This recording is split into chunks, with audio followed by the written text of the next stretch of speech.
Hello students, आगे बढ़ते हैं अपन फ्लूइड मैकेनिक्स में। अपने बायंसी के बारे में कुछ जान लिया था। अब अपन बात करते हैं सेंटर ऑफ बायंसी और इक्विलिब्रियम के बारे में बात करते हैं। तो सेंटर ऑफ बायंसी हम जानते हैं। सेंटर ऑफ बायंसी कहाँ पाया जाता है? अपन मैंने लास्ट क्वेश्चन में कराया था, टॉर्क वाले क्वेश्चन में, कि ये कोई ऑब्जेक्ट है, ये कोई कंटेनर है जिसके अंदर मानो लिक्विड भरा हुआ है।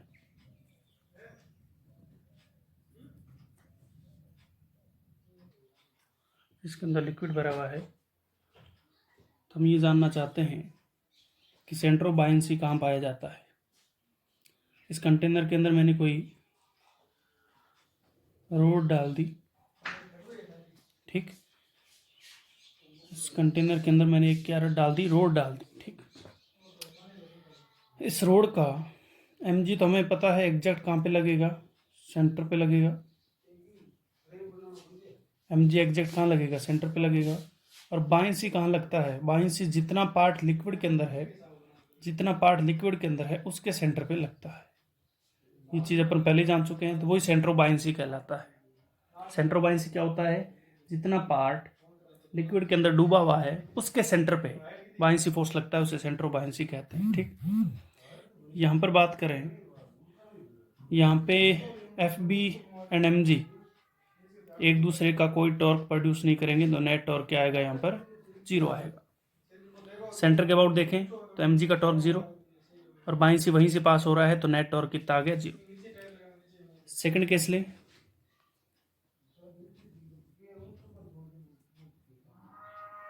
अगर इस रोड को मैं थोड़ा टिल्ट कर दूं, इस रोड को मैं क्या कर दूं, थोड़ा टिल्ट कर दूं,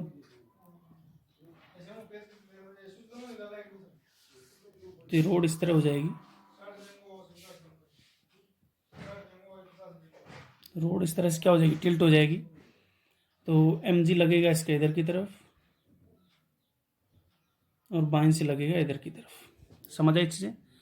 अब अगर मैं सेंट्रोमास के अबाउट क्या देखूं, टॉर्क देखूं, तो एम जी का टॉर्क तो 0 हो गया क्योंकि सेंट्रोमास के अबाउट ही देख रहे हैं।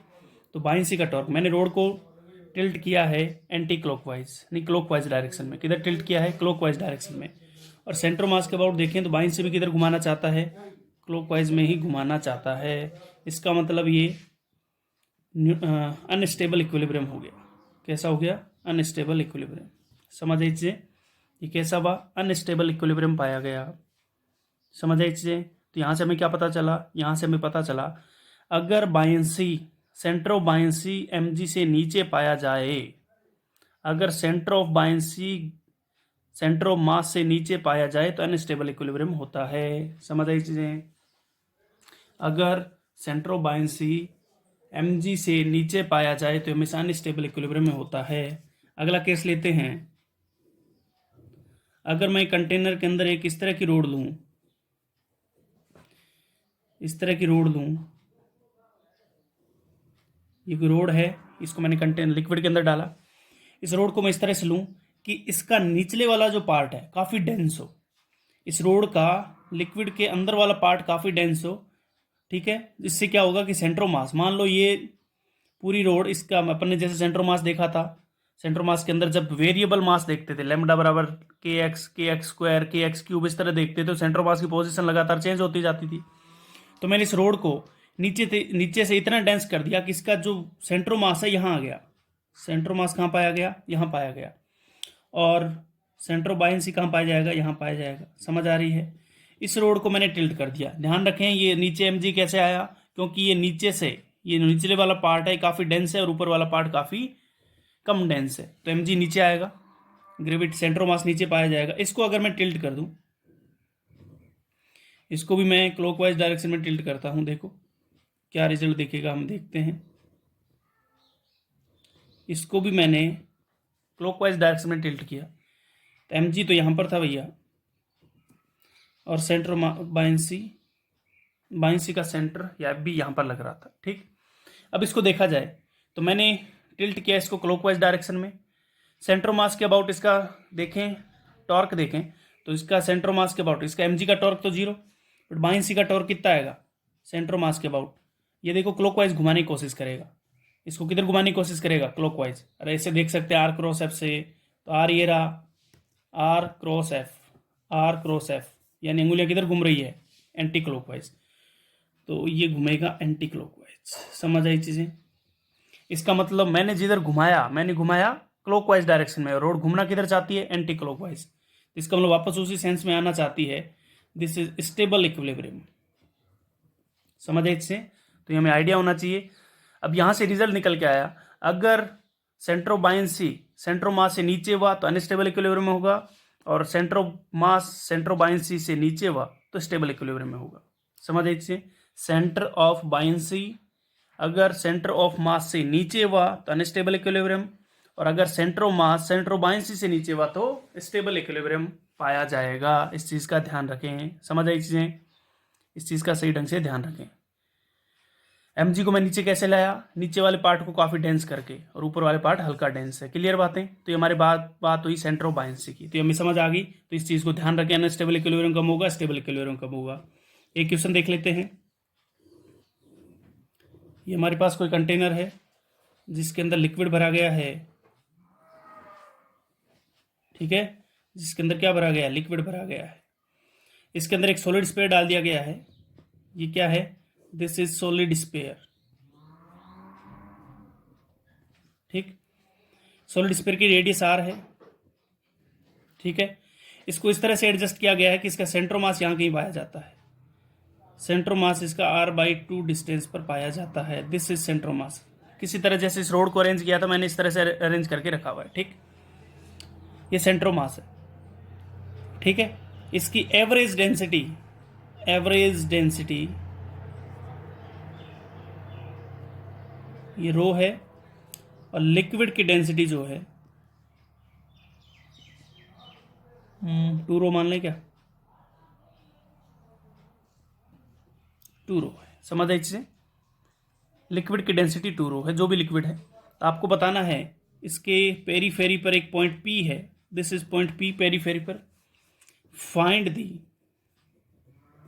Net acceleration of point P।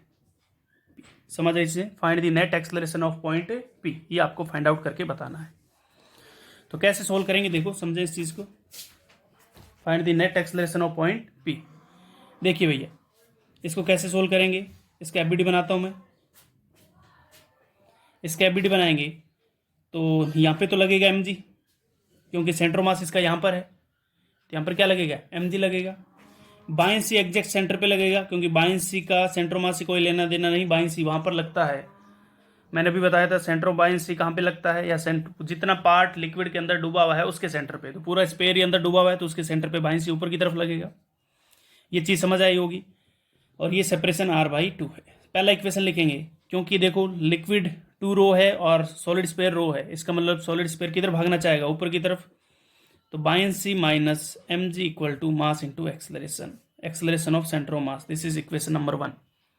और बायंसी ऊपर की तरफ, और सिस्टम जाना किधर चाहता है, ऊपर की तरफ। क्यों? क्योंकि यहाँ पे जो लिक्विड है वो डेंस है और सॉलिड स्पेयर हल्का है, तो हल्की चीज़ ऊपर जाना चाहती है क्योंकि उसकी डेंसिटी कम है। समझ आई चीज़ें? तो एक इक्वेशन ये होगी। सेकंड इक्वेशन बनेगी, आप टॉर्क लगा दीजिए सेंट्रोमास के अबाउट।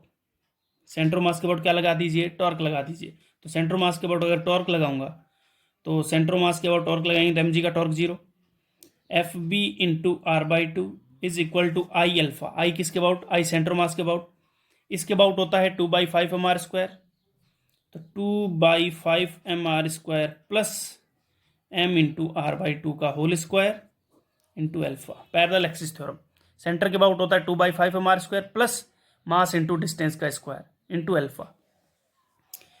अब बायंसी को अपन लिख सकते हैं। बायंसी की वैल्यू कैसे निकालेंगे, बायंसी होता है v इनसाइड यानी 4/3 πr³ पूरा पूरा। Density of liquid this is 2 rho into g, ये आ गया बायंसी। क्लियर बातें? तो ये उठा के यहाँ पे रख देंगे और यहाँ से सोल्व करके ए और अल्फा में रिलेशन निकल के आ जाएगा। पी पॉइंट के एक्सेलेरेशन की बात करें तो पी पॉइंट पे एक्सेलेरेशन एक तो ऊपर की तरफ होगा, क्योंकि सेंट्रोमास पूरा सिस्टम ए सेंट्रोमास से ऊपर जाएगा, तो इसका एक्सेलरेशन ऑफ पॉइंट पी होगा ACM प्लस, एक तो ऊपर जा रहा है, एक साथ में घूमेगा भी। घूमेगा किधर, क्लॉकवाइज। तुम देखिए ना इसके अबाउट किधर घूमना चाहता है, बाईं से किधर घुमाना चाहता है, क्लॉकवाइज। तो ये पॉइंट भी क्लॉकवाइज घूमेगा, प्लस अल्फा 3r/2। क्योंकि सेंटर मास अब क्या भाई साहब यहाँ से 3r/2 डिस्टेंस पे है, ध्यान रखें। तो ACM plus alpha into 3r/2, यानी आपको अल्फा की वैल्यू यहाँ से निकालनी पड़ेगी। उसके लिए बाइंसी की वैल्यू यहाँ पे पुट करिए। ठीक, चलो पुट करते हैं, सोल्व करता हूँ मैं इसको। आगे बढ़ना, अगला पेज घुमाना पड़ेगा। तो पहली इक्वेशन थी हमारे पास buoyancy minus mg equal to MACM। इसको सोल्व करता हूँ तो ये लिखा था अपन ने 4/3 πr³। This is the volume V inside, density of liquid into G minus, इसको लिख सकते हैं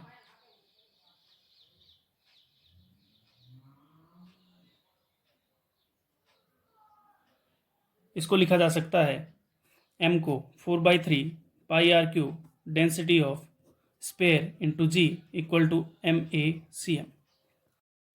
तो आगे बढ़ते हैं अपन, वीडियो पोज हो गया था।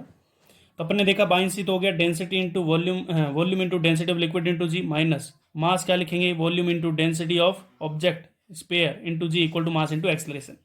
इस मास को भी ये वैल्यू डाल देते हैं और यहाँ से सोल्व करेंगे। 4/3 πr³ मैंने कॉमन लिया, या इसको सोल्व कर देते हैं तो ये बचेगा 4/3 πr³ ρg। इसको सोल्व करें, 2 ρg में से ρg गया तो ये इस मास को लिखेंगे 4/3 πr³ into density into ACM। ये से कटेगा तो ACM किसके निकल बराबर आ गया, ACM आ गया G के बराबर। ACM किसके बराबर आ गया, G के बराबर। क्लियर बात है। अगला इक्वेशन हमारा था buoyancy into r/2 is equal to 2/5 mr² plus mr²/4 into alpha. ठीक, तो इसको सोल्व FB की वैल्यू डालते हैं। This is 4/3 πr³ 2ρ into G into r/2 is equal to, ये भी निकल के आएगा। इसको सोल्व करते हैं तो mr² तो आ गया कॉमन, तो 2/5 प्लस 1/4 इंटू अल्फा। ठीक, तो कुछ कैंसिल आउट हो रहा है तो कैंसिल आउट करते हैं। तो 4/3 πr³ 2ρ into G into r/2, इस मास को लिख सकते हैं 4/3 πr³ into density of liquid, ये m हो गया इंटू r², इसका एलसीएम आ गया 20, 4 2 जा 8 प्लस 5 इंटू अल्फा। ठीक, सही किया मैंने, 4 5 28 प्लस 5। ठीक है, 4/3 πr³ रो से 4/3 πr³ रो कटेगा, 2 से 2 कैंसिल आउट होगा तो इधर बचेगा r से एक r कैंसिल आउट होगा तो इधर बचा G is equal to r या 13r/20 अल्फा। समझ आई चीजें। तो अल्फा की वैल्यू निकल के आ गई G20G/13r। ये किसकी वैल्यू आई, अल्फा की। एक्सेलेरेशन ऑफ पॉइंट P था वो ACM plus 3r/2 into alpha था। ठीक, तो acceleration of point P, ACM की value G, this is 3/2r into alpha. Alpha की वैल्यू है 20G/13r।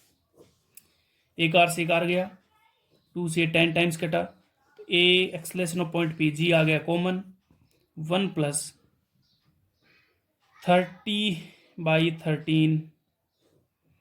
इसको सोल्व करके जो भी वैल्यू आएगी एक्सेलेरेशन ऑफ पॉइंट P निकल कर आ जाएगा। ये बहुत ही बढ़िया क्वेश्चन था, ध्यान रखें। क्लियर बातें, सही ढंग का क्वेश्चन था। तो इस तरह के क्वेश्चन हमसे पूछे जा सकते हैं। तो ये सेंट्रो बाइंसी पे बेस्ड क्वेश्चन थे, समझ आई चीजें।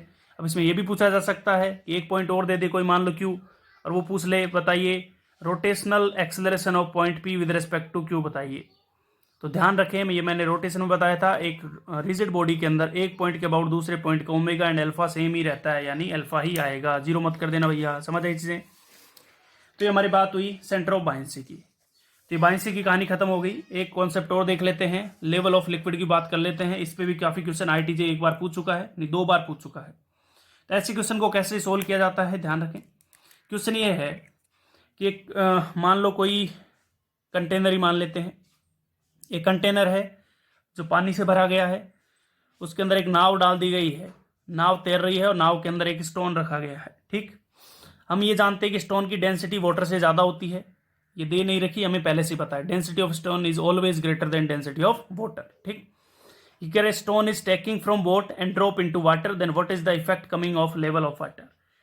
इस पत्थर को, स्टोन को बोट से उठाया गया और पानी के अंदर डाल दिया गया, तो बताइए लेवल ऑफ वाटर पे क्या इफेक्ट पड़ेगा, डिक्रीज होगा, इंक्रीज होगा या सेम रहेगा। तो आपका आंसर आएगा, आप दिमाग में सोच रहे हैं कि इंक्रीज होगा, लेकिन मैं इसको सही ढंग से सोल्व करके बताता हूँ, देखते हैं क्या निकल के आता है।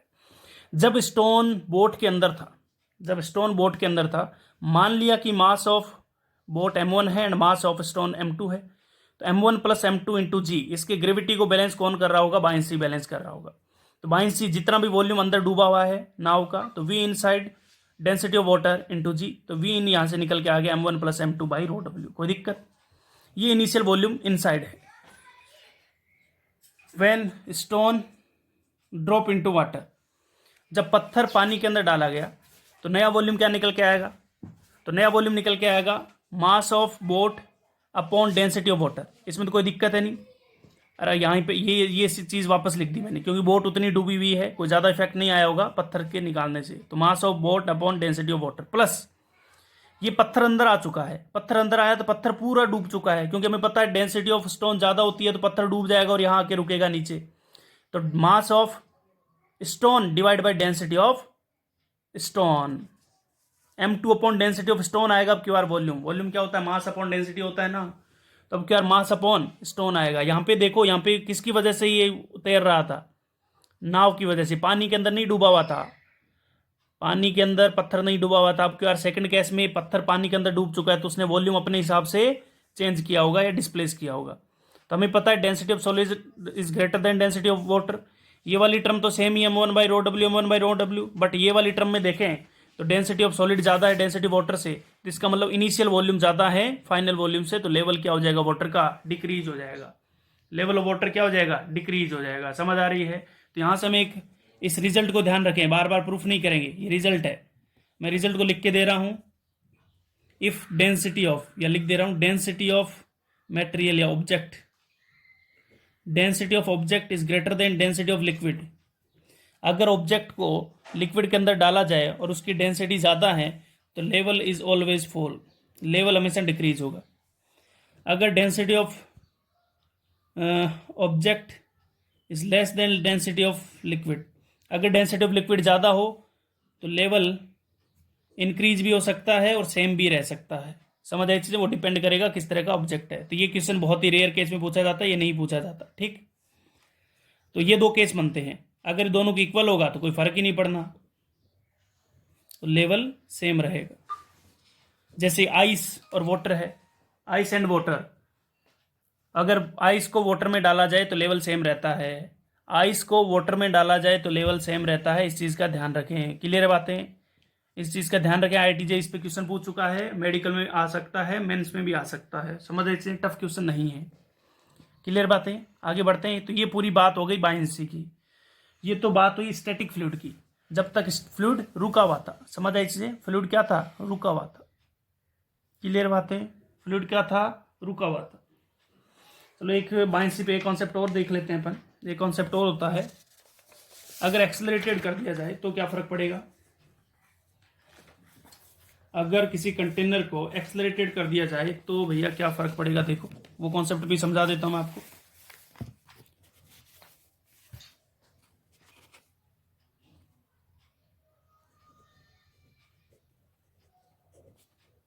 बायंसी ऑफ एक्सेलरेटेड फ्लूइड,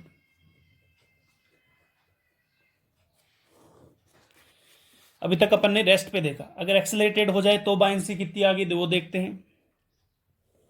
तो ये कोई कंटेनर है मान लो, हमने इसको हॉरिजॉन्टली ये एक्सेलरेशन से मूव कराया और इसके अंदर कोई अंदर ऑब्जेक्ट डाल रखा है हमने, ठीक है, कोई ऑब्जेक्ट हमने अंदर डाल रखा है। देखिए जब तक ये रुका हुआ था तब तक तो mg को कौन बैलेंस कर रहा था, बायंसी सीधा, यानी बायंसी सीधा सीधा ऊपर लग रहा था और mg नीचे लग रहा था। अब अगर इसको एक्सेलरेट कर दिया जाए तो एक इसका वेट आएगा, वेट तो लग ही रहा है बॉल का, तो वेट को बैलेंस करने के लिए बायंसी का एक कंपोनेंट आएगा, उसको नाम दिया मैंने FB1। एक कंपोनेंट क्यों आया, मैंने ऐसा क्यों कहा, क्योंकि अब क्यों इधर एक्सेलरेट भी हो रहा है, तो एक्सेलरेट भी कौन करा रहा होगा, बायंसी का कंपोनेंट ही करा रहा होगा। तो एक कंपोनेंट बायंसी का इधर आएगा। समझ आई इससे, तो FB1 और एक FB2 और एक इस m इंटू एक्सेलेशन की वजह से स्यूडो फोर्स इधर आ जाएगा। समझ आ रही है। और mg को बैलेंस करने ऊपर की तरफ एक फोर्स को आना पड़ेगा, वो बायंसी का एक कंपोनेंट होगा। एक स्यूडो फोर्स लगेगा मास इंटू एक्सेलरेशन, उसको भी बैलेंस करने किसी को आना पड़ेगा, वो कौन होगा, वो भी बाइंसी का एक कंपोनेंट होगा। तो नेट बाइंसी किधर आएगी, यानी नेट फोर्स आया इधर की तरफ जो कि निकल के आया m√g² + a²। समझ इससे, तो नेट बाइंसी किधर आएगी, इधर आएगी। तो बाइंसी नेट या सीधा एफ बी कहें तो वो निकल के आएगा m√g² + a²। समझ इससे, इस तरह से अपन बाइंसी को निकाल सकते हैं। समझ आ रही है। या इसको अपन लिखना चाहें और क्या लिख सकते हैं कि बाइंसी होता है v इन, मास को लिख सकते हैं, ये बाइंसी वन कितना लिखेंगे, बाइंसी वन लिखेंगे v inside density of liquid into g, ये mg के बराबर होना चाहिए, तभी तो इसको लिखेंगे। तो इसको अपन लिख सकते हैं v in density of liquid into acceleration की जगह कितना आ जाएगा, g इफेक्टिव आ जाएगा। यानी बाइंसी का नया फॉर्मूला बन जाएगा v inside density of liquid g effective. समझ आए इससे, g इफेक्टिव हम निकालना सीख चुके हैं, यहाँ पर g इफेक्टिव निकल के आएगा √g² + a²। समझ आ रही है। तो अगर एक्सलरेटेड फ्लूइड होगा तो बाइंसी इस तरह निकल के आएगा। समझ आ रही है, क्लियर है बातें, बहुत बढ़िया। अब एक काफी क्वेश्चन फेमस है, एक क्वेश्चन पूछा जाता है कि एक गाड़ी है, ठीक, कार्ट है कोई, बहुत स्टैंडर्ड एग्जांपल है, सही ढंग से समझे। एक कार्ट है, उसके अंदर एक गुब्बारा लटका दिया गया है, बैलून लटका दिया गया है, और उस गाड़ी को इधर ए एक्सेलरेशन से एक्सेलरेट कर दिया गया है। ठीक, एक गाड़ी है, ओपन गाड़ी है, उसके अंदर एक बैलून लटका दिया गया है और गाड़ी को एक्सेलरेट कर दिया गया है राइटवर्ड डायरेक्शन में। तो बताइए जो बैलून है उसका डिफ्लेक्शन किधर आएगा, बैलून का डिफ्लेक्शन किधर आएगा, राइटवर्ड या लेफ्टवर्ड। तो 99.99% स्टूडेंट का आंसर होगा लेफ्टवर्ड। समझ आ रही इससे। तो बैलून है काफ़ी हल्का, बैलून है जिसके अंदर गैस भरी गई है, गैस वाला बैलून है, ध्यान रखें, जिसके अंदर गैस भरी गई है। ठीक है, तो देखते हैं अपन पूरा कॉन्सेप्ट लगा के देखते हैं क्या बनेगा। सबसे पहली बात, इधर लगेगा मास इंटू एक्सेलरेशन, इधर लगेगा mg। ठीक, इसमें कोई दिक्कत नहीं होनी चाहिए। mg की वजह से बाइंसी को ऊपर आना पड़ेगा तभी होल्ड है ये, और ma की वजह से बाइंसी को इधर आना पड़ेगा। ठीक, तो नेट बाइंसी आएगी इधर की तरफ। ठीक, नेट बाइंसी आएगी इधर की तरफ। तो नेट बाइंसी अगर इधर की तरफ आएगी, नेट बाइंसी किधर आएगी, इधर की तरफ आएगी, तो ma और mg का इफेक्ट किधर आएगा, इधर की तरफ आएगा। तो अगर मैं बैलून को दोबारा से बनाऊं, तो ये इस तरह से हो चुका है, क्योंकि इधर की तरफ क्या आ चुका है, नेट फोर्स इधर की तरफ आया बाइंसी का, और इधर की तरफ टेंशन। तो नेट फोर्स किधर की तरफ रहेगा, इधर की तरफ रहेगा, या इस लाइन के लॉन्ग रहेगा, यानी ये टिल्ट किधर की तरफ होगा, राइटवर्ड ही होगा। यानी जिधर गाड़ी को मूव कराया गया है बैलून भी उधर ही टिल्ट हो चुका है। ये बात अच्छों को नहीं पचती है, ध्यान रखें। अगर कोई भी ऑब्जेक्ट बहुत ही हल्का है तो वो उधर ही डिफ्लेक्ट हो जाता है जिधर गाड़ी मूव कर रही हो। इस चीज़ का ध्यान रखें सही ढंग से। समझ आ रही है।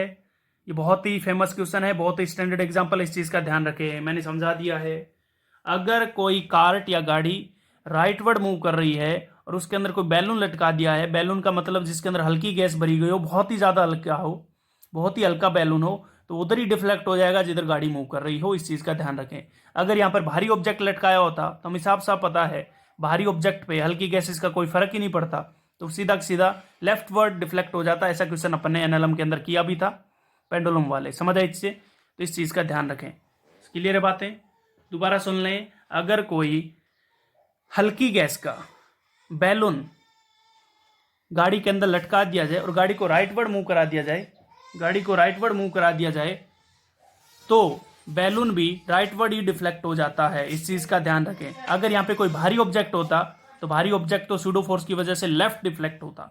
ये क्वेश्चन अपन ने कहाँ किया था, ये क्वेश्चन किया था अपन ने एनएलएम के अंदर। समझ आ रही है चीज़ें, क्लियर है बातें, तो इस चीज़ का ध्यान रखें भैया सही ढंग से। तो आपको समझ आया होगा ये चीज़। तो बैलून वाला कॉन्सेप्ट ध्यान रखें, बहुत इंपॉर्टेंट कॉन्सेप्ट है, ध्यान रखें। तो ये अपनी पूरी बाइंसी की कहानी हो चुकी है, फाइनल बाइंसी की कहानी थी। अगले लेक्चर में अपन डायनेमिक्स ऑफ फ्लूइड के बारे में जानेंगे। स्टैटिक फ्लूइड के बारे में पूरी कहानी हुई, अगले लेक्चर में जानेंगे अपन डायनेमिक्स ऑफ फ्लूइड। क्लियर है बातें। तो ये क्वेश्चन काफ़ी इंपॉर्टेंट है, ध्यान रखें, स्टार मार्क कर लेना भैया। काफ़ी इंपॉर्टेंट क्वेश्चन था ये, स्टार मार्क कर लेना। ठीक है, थैंक यू।